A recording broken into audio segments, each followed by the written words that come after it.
Assalamualaikum warahmatullahi wabarakatuh. Sebelumnya perkenalkan, nama saya Zaimia Dwi Muhana dengan NIM 18020-100. Pada kesempatan kali ini, saya akan mempresentasikan mengenai pemanfaatan kultur sel tanaman untuk produksi flavonoid. Pertama-tama yaitu pendahuluan. Kultur jaringan tanaman merupakan alternatif produksi metabolit sekunder bioaktif, seperti flavonoid yang efisien dan sangat menguntungkan.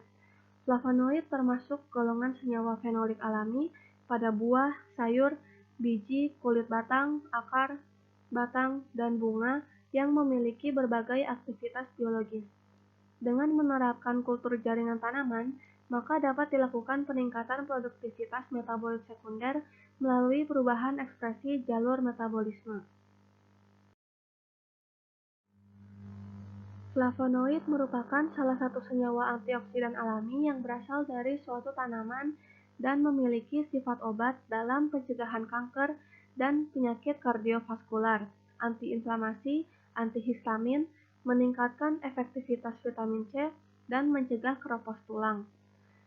Flavonoid merupakan senyawa golongan fenolik yang tersebar luas pada tanaman dengan kerangka C6, C5, C6 (C15) yang memiliki aktivitas antioksidan tinggi. Flavonoid mempunyai aktivitas antioksidan yang tinggi sebab keberadaan gugus hidroksil pada struktur kimianya yang dapat didonorkan untuk menetralkan radikal bebas. Kandungan flavonoid, hidroksibenzoat, dan asam hidroksisinamat dalam makanan dapat meningkatkan aktivitas antioksidan seluler. Pada presentasi kali ini akan ada 3 jurnal yang saya bahas. Yang pertama yaitu pengaruh elisitor biotik dan abiotik pada produksi flavonoid melalui kultur jaringan tanaman.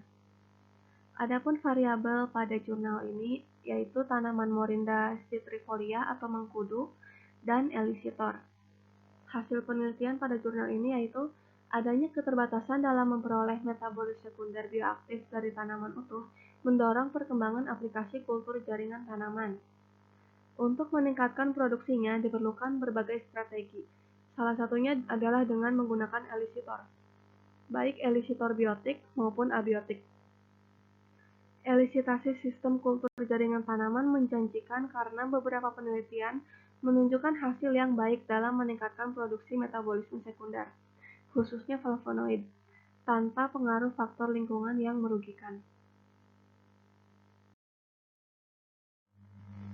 Selanjutnya yaitu jurnal kedua yang berjudul Analisis Pertumbuhan dan Kandungan Total Flavonoid Kultur Calus Crisan atau Chrysanthemum morifolium rama dengan pemberian asam 2,4-diklorofenoksiatetat dan air kelapa.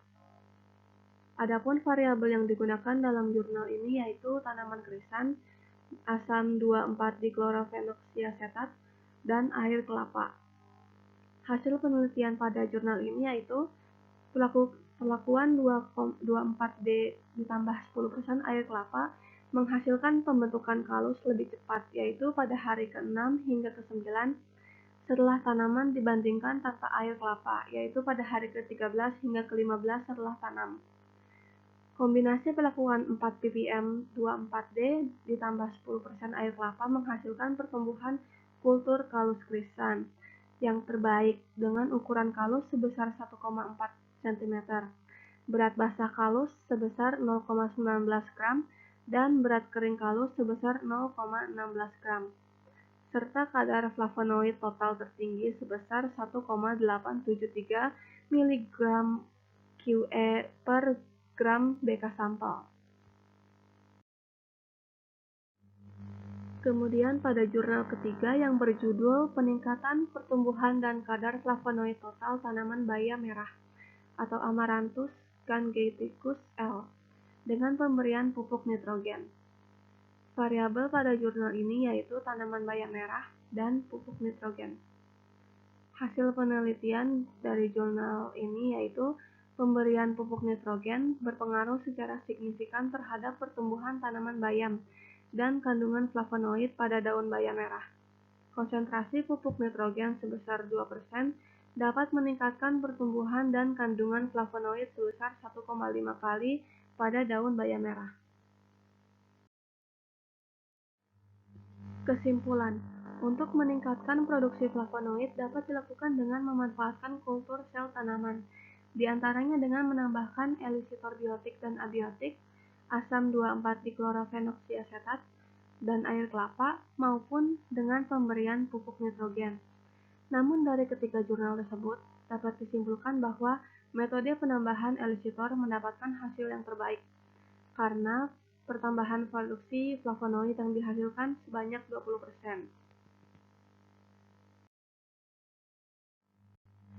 Terima kasih atas perhatiannya. Saya mohon maaf apabila ada kesalahan kata.